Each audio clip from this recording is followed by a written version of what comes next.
Bon, donc comme taper sur un vélo avec un maillet, c'est pas bon. Bon, d'ailleurs, j'avoue, hein, j'ai tapé au maillet pour recentrer le vilebrequin, mais ça avait rien recentré du tout, ça bougeait pas, hein. Avec le maillet, ça bougeait vraiment pas. Donc hors caméra, parce que je l'ai pas, j'ai remarqué après que je l'ai pas filmé, j'ai tapé trois bons coups au marteau et pour le recentrer, le vilebrequin, et voilà. Donc, qu'est-ce qu'il en est? J'ai regardé la vidéo où j'avais fait les mesures avec les roulements. J'avais un centième de chaque côté. Donc c'était très très propre. Maintenant, qu'est-ce qu'il en est? Est-ce que j'ai tout pété?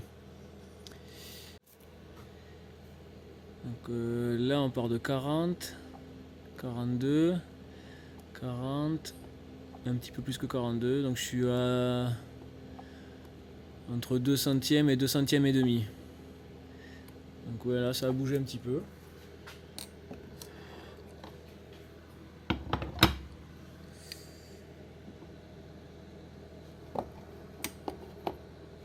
Et ici. Et c'était ici que j'avais pris la mesure. Donc là, on a combien? 67, 66, 68, 66 et demi, 68, 66 et demi, 68, 1 centième et demi là.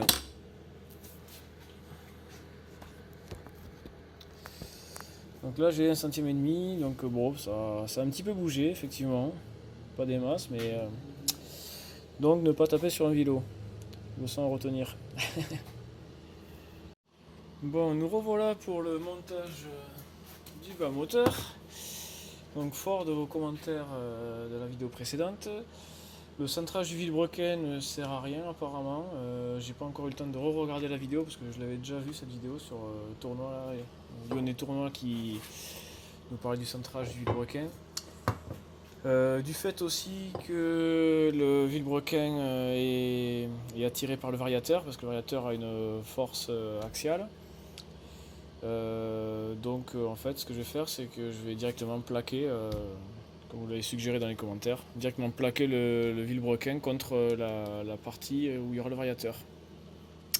Et normalement le roulement arrive en butée d'abord dans le carter avant que la masselotte touche ici. Et si vraiment c'est trop près, je serai toujours à temps de rechauffer un petit peu, surtout que c'est le petit carter donc il se chauffe très rapidement celui-là. Et je pourrais tirer un petit peu le vilebrequin. Pourquoi pas remettre la cale histoire de le centrer un petit peu. Et comme ça je peux le faire à la main plus facilement. Allez, c'est reparti.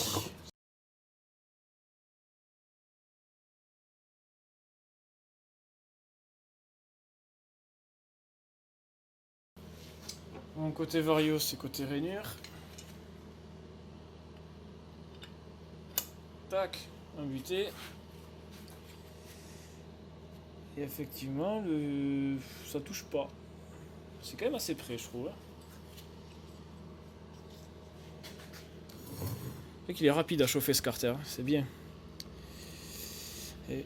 mais la chaleur elle remonte par les goujons quand même, ça pique un peu.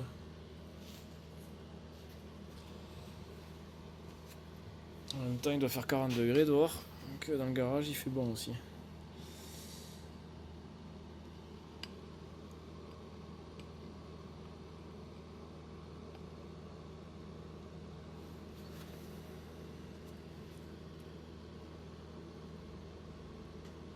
Même avec le rotulage que permet le roulement, quand il est monté que d'un côté, la masselotte ne touche pas. Donc une fois que le carter sera monté, ce rotulement là, ce jeu de rotulage là, il sera plus.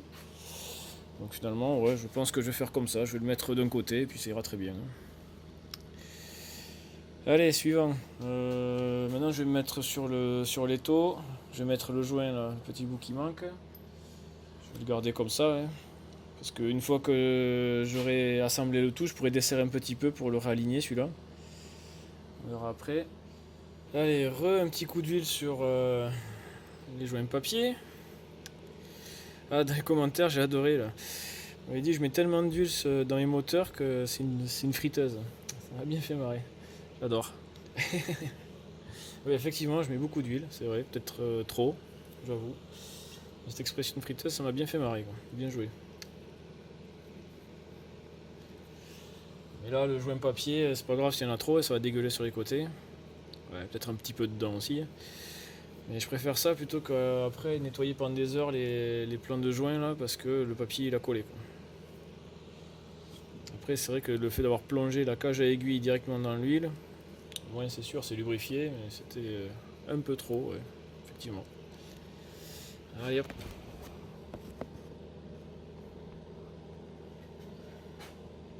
Donc là où j'aime moins de commencer à assembler le bas moteur par le carter du bas, par le petit carter.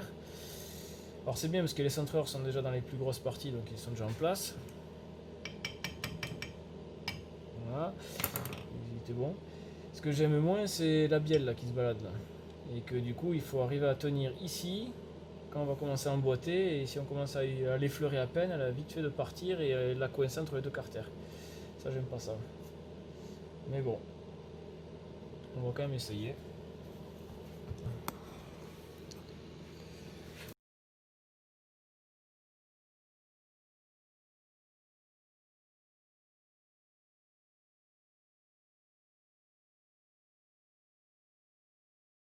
Donc ça fait 2 minutes que je chauffe là. Je pense pas que ce soit suffisant, mais on va essayer, et au pire je remets un coup d'eau chaud et on finira de plaquer. Hop, hop.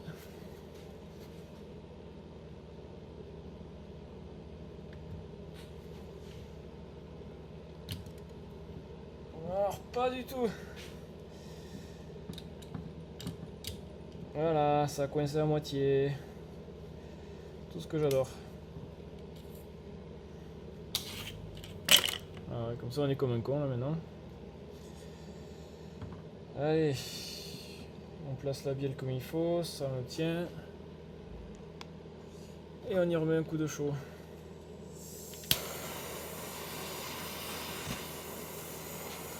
Faut vraiment le chauffer longtemps ce gros carter, c'est pénible quoi. L'autre c'est vite fait, mais lui, faut vraiment le chauffer longtemps.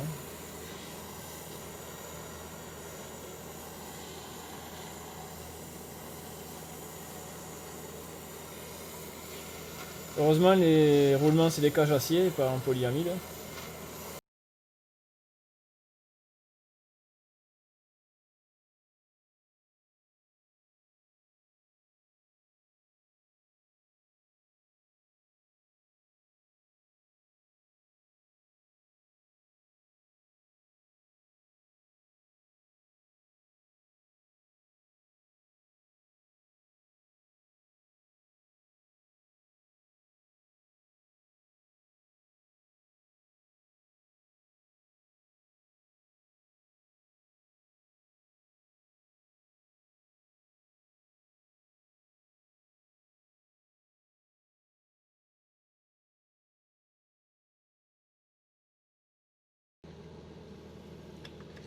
Au niveau du roulement c'est très libre, mais c'est les centreurs qui bloquent en fait.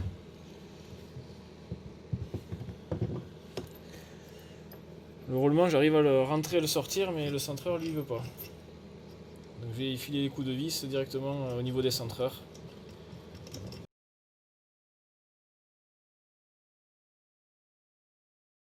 Ouais voilà, ça glisse.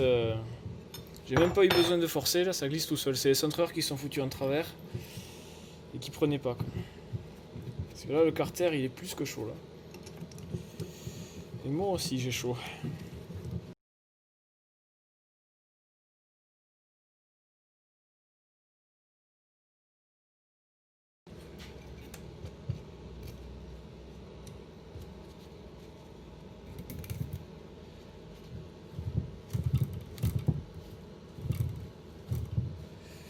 Donc un petit coup, donc là il tourne un peu, mais pas aussi librement qu'il pourrait.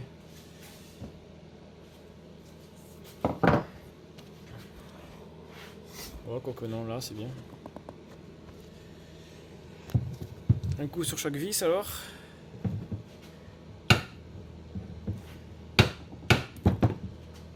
J'appuie la vis contre l'établi en bas, je tape dessus. Effectivement, il y a tout qui vibre à l'intérieur.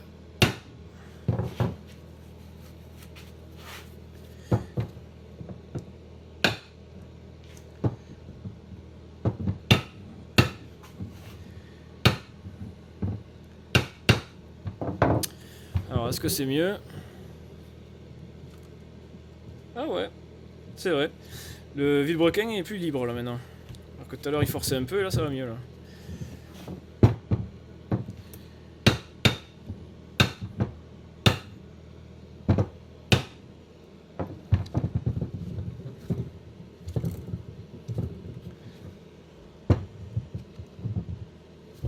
Très bien.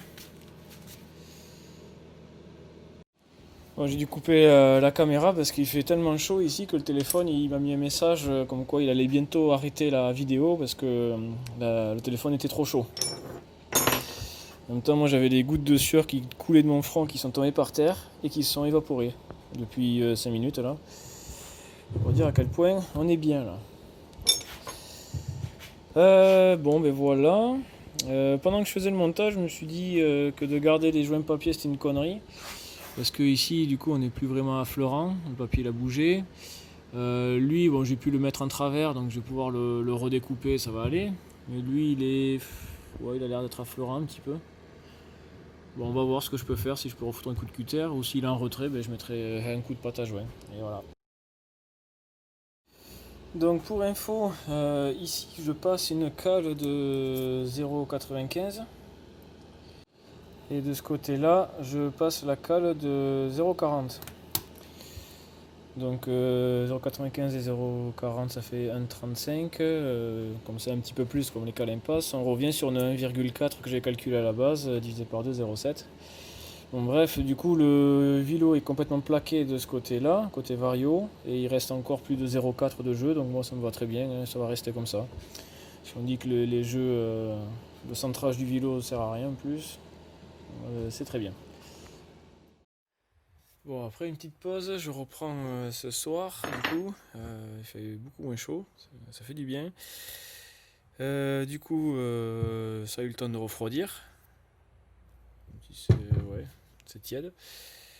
Donc je vois que finalement le vilebrequin il est pas libre.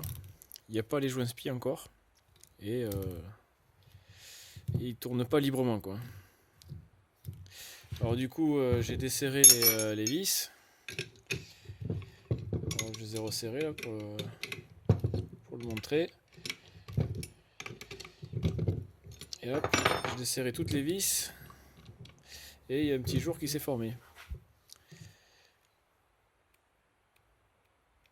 Donc c'est-à-dire que et là, le vilo est quand même beaucoup plus libre. Donc ça veut dire que la technique là, de frapper sur les vis là, c'est pas hyper efficace quoi. Ça a libéré le vilebrequin quand même, parce que c'était quand même bien coincé, mais c'est pas. Il en reste encore un peu quoi. Donc bah, je vais réessayer de chauffer là tant qu'on y est, et de voir si j'arrive à finir de tout emboîter. Et comme ça, comme ce sera chaud, on pourra enfiler les spies plus facilement.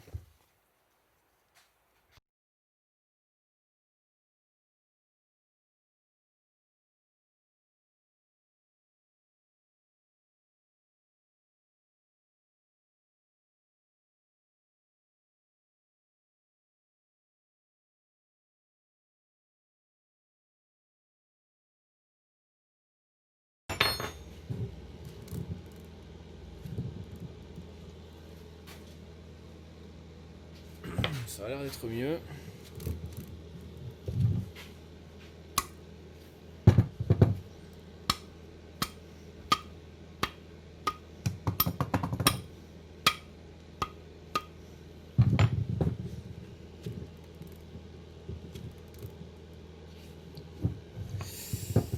Ok, donc avec le maillet j'ai tapé sur les vis là pour voir si sans tout vibrer ça allait mieux. On va desserrer pour voir si le jour il revient.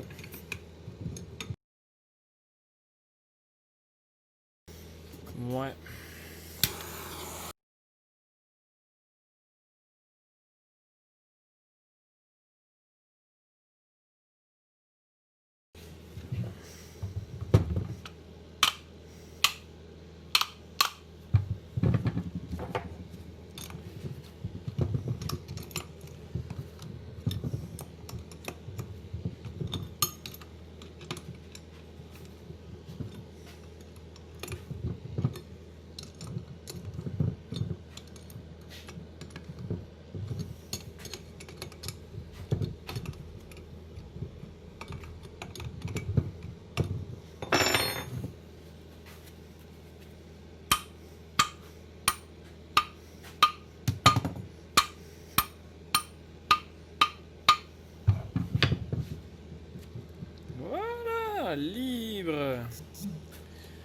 nickel.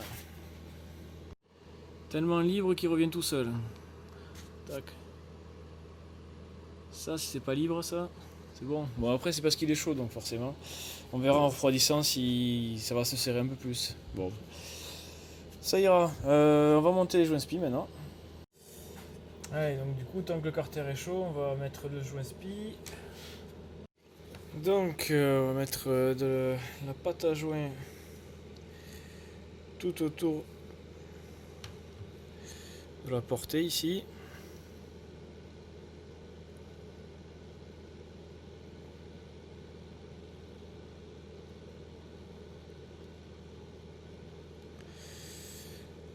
Voilà. Je pense qu'il y en a de trop, mais comme on monte par l'extérieur, l'excédent il va être du coup à l'extérieur. Ça me va bien.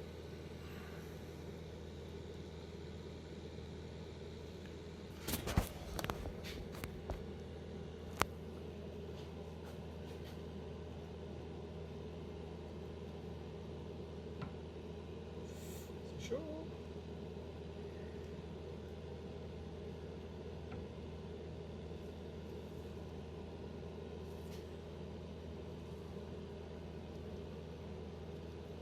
Là, et c'est parti.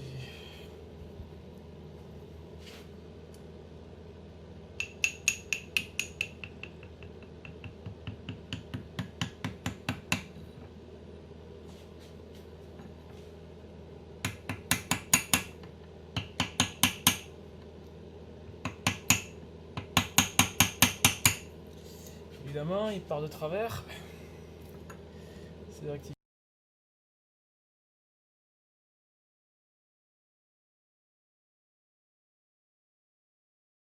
Comme ça.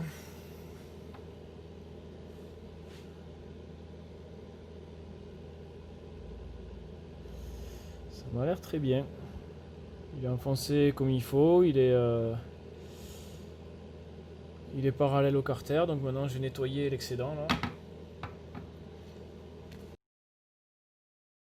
Allez, c'est parti. Donc là c'est le joint spi qui n'a pas de chanfrein, qui va se monter ici. Donc je sais que ceux-là on les foire facilement et j'ai vu sur certaines vidéos que je suis pas le seul. Donc je vais mettre toutes les chances de mon côté et je vais dilater le carter au niveau du joint spi aussi. Donc un petit coup de chauffe là. Puis ça c'est le petit carter, donc lui il se dilate très rapidement. Un petit coup de chaud là et après on va monter ça. Alors, je vais commencer par mettre le scotch. Bon, je l'ai pas filmé, mais je viens de mettre un petit tour de scotch là, c'est du scotch alu, donc il est gris aussi. Un petit coup de chaud.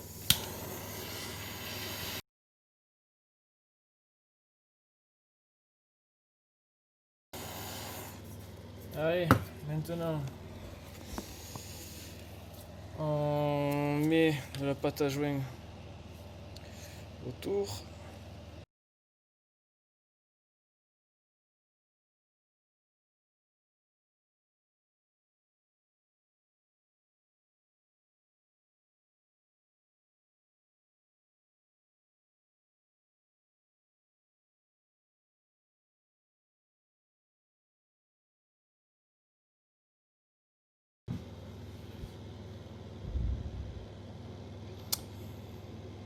Bon, et bien, en espérant que ça fuit plus maintenant.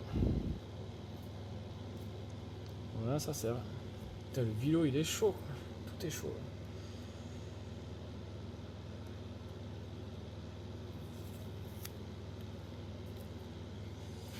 Très bien, allez, on remonte le reste. Allez, c'est reparti, on remonte donc les supports.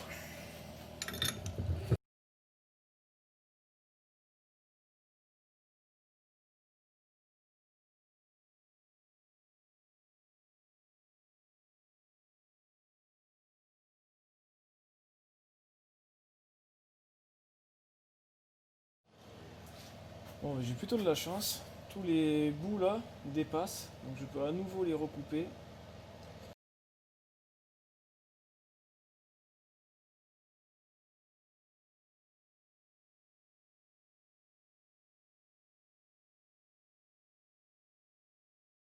Bon, pour le moteur, les diagrammes, le squish, le taux de compression, je l'ai fait dans une vidéo précédente. J'essaierai de vous mettre le lien dans la vidéo aussi, dans la description de la vidéo. Donc, comme on était très large au niveau du squish, c'est ce qui craint le plus. Du coup, je vais pas le refaire. Et le taux de compression, bon, il ne va pas beaucoup changer non plus. C'est les mêmes pièces. Donc, je le refais pas, je remonte comme ça.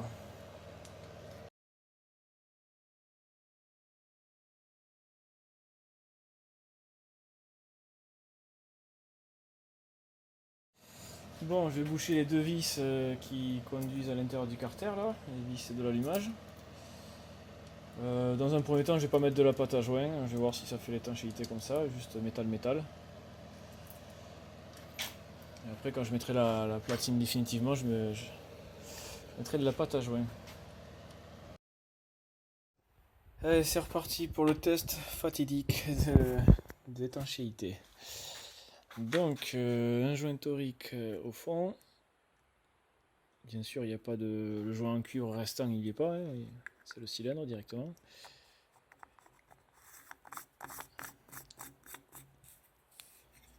Voilà, bien serré. Il y a la bougie là. Ici. Il n'y a plus qu'à serrer là.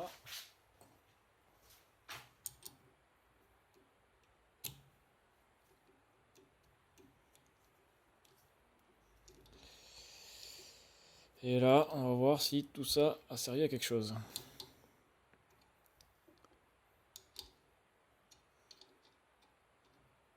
Les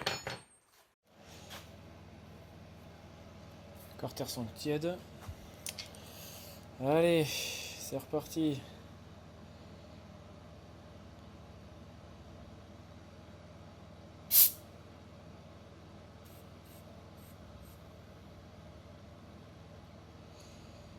Pas mal. Ça tombe lentement, mais ça tient beaucoup mieux qu'avant quand même. Donc, il y a l'air qui se barre quelque part quand même. Allez, je mets 1 kg. Ah, ça vient de là.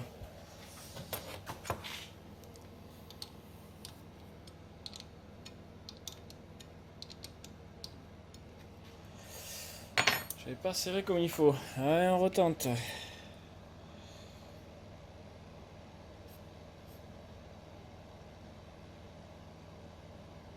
Et bien voilà.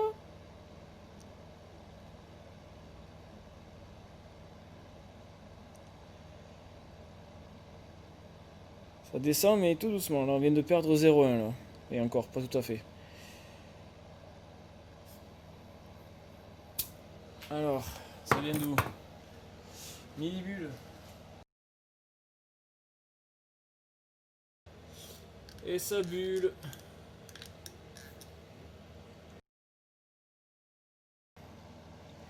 On vient de perdre que 0,1 là.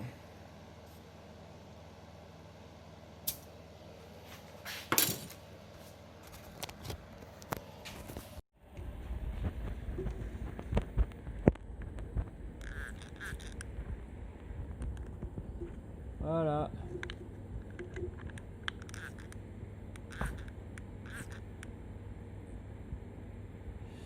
Encore le même joint, encore le même côté du coup. Donc là, ça bulle aussi. Et j'ai l'impression que ça vient encore de la partie autour de la cage acier du joint speed.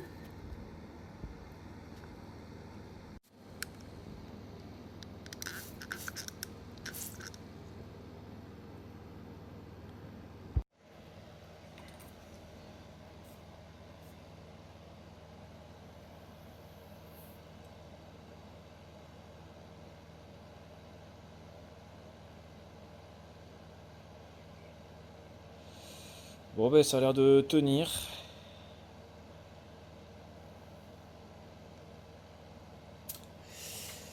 Ça a l'air de tenir. Bon, le fait de le tenir ici, j'ai tendance à légèrement fuir. J'ai passé de l'eau savonneuse là partout, j'ai des microbules à ces vis là, mais bon ça je m'en doutais, j'ai mis ça à l'arrache. mais vraiment toute petite la bulle, hein. Plus petite que le joint spi derrière. J'ai fait le tour de la bougie, j'ai fait le tour du cylindre ici, j'ai fait le tour des clapets ici, ça aussi d'ailleurs. Le tour du bouchon d'échappement, tout le tour du joint du carter. Celui-là je l'ai pas fait là.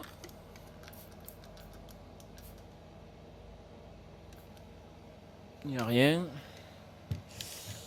Voilà, ce joint spi il va bien, il n'y a rien. Donc voilà. Pour un moteur d'origine, on va dire que le test d'étanchéité il est réussi. Bon là ça bulle mais on s'en fout parce que c'est provisoire. Mais ça bulle est plus fort ici. Donc et là je crois que c'est encore la cage extérieure du joint spi avec le carter. Malgré que j'ai mis la patte, la CAF, et bien ça fuit quand même. Mais ça fuit pas de grand chose. C'est-à-dire qu'on voit des bulles. Et quand je mets la pression ici, ben elle la tient quoi. Elle tient la pression, donc pour moi c'est ok. Je pense pas quand même que ça va se ressentir sur le réglage carbu. Je pense pas qu'à ce niveau-là ça soit aussi précis.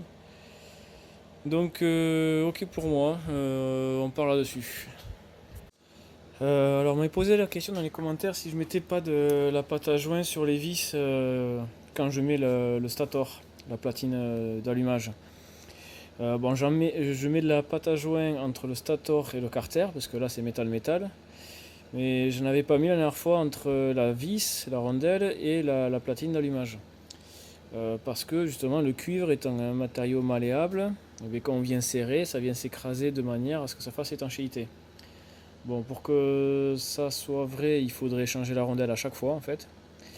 Et puis là on vient de voir que, enfin, on n'a pas vu, mais moi j'ai vu qu'il y avait une bulle qui sortait de la rondelle en cuivre. Donc quand on réutilise une rondelle en cuivre, et ben, du coup on n'a pas l'étanchéité. Donc du coup je vais mettre aussi de la pâte à joint sur les vis, comme ça moi je serai sûr.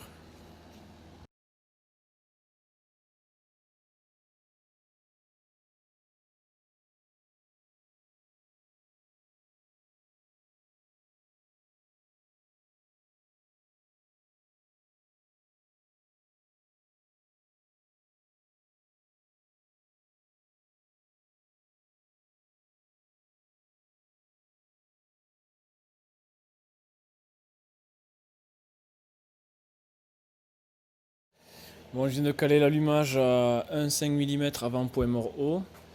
Bon, je ne l'ai pas filmé parce que je l'ai déjà filmé des dizaines de fois dans mes vidéos précédentes. Je pense que déjà ça va être assez longue. Donc voilà, je tombe encore une fois sur une cloche d'embrayage qui ne veut pas agripper sur la soie de vilebrequin. Donc là ça tourne, mais bon, je l'enlève très facilement et ça c'est pas comme ça que ça marche. Donc ben, on va encore une fois utiliser la pâte à rôder. Et puis voilà. Il a l'air en meilleur état que le vilebrequin que j'avais. Mais il est quand même un petit peu abîmé. Et c'est parti.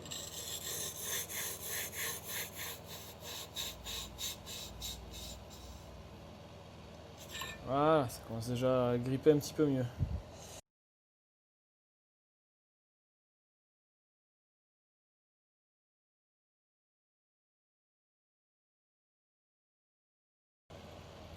Là. Eh bien là il a bien pris là. Ah.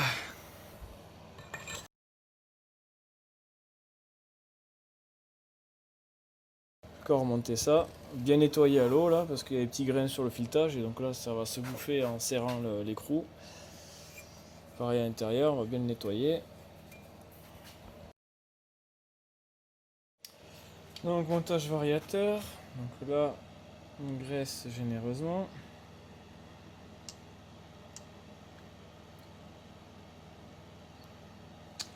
Normalement il y a des graisseurs intégrés ici là. Là, il y a une trou ici qui est reliée à ce trou là. Et il y a normalement une espèce d'écrou avec une bille montée sur ressort, ça s'appelle un graisseur. Et normalement on enfonce la graisse par là et on ressort ici directement dans les cages à aiguilles. Mais je sais pas vous, mais c'est très rare qu'on ait cette pièce là. Et des fois si on l'a en fait, la personne ne l'a pas démonté quand il a mis l'arrache et il a broyé en voulant sortir la cloche d'embrayage. Donc du coup je bourre à l'intérieur. C'est pratique pour regresser le variateur sans avoir à le démonter quoi, pour la maintenance. Donc là, comme d'habitude, j'ai mis toutes les cales, les anneaux élastiques, etc. Bon, comme c'est dedans, on va voir comment c'est fait exactement. Et du coup, tac. Voilà, le jeu est très faible. Et ça tourne.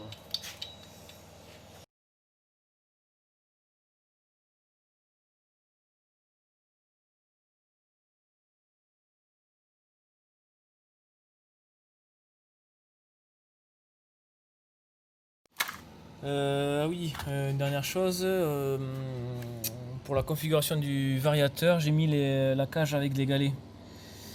Les cages avec galets qui se vendent là en réparation. Et j'ai pas monté les galets programmables pour l'instant.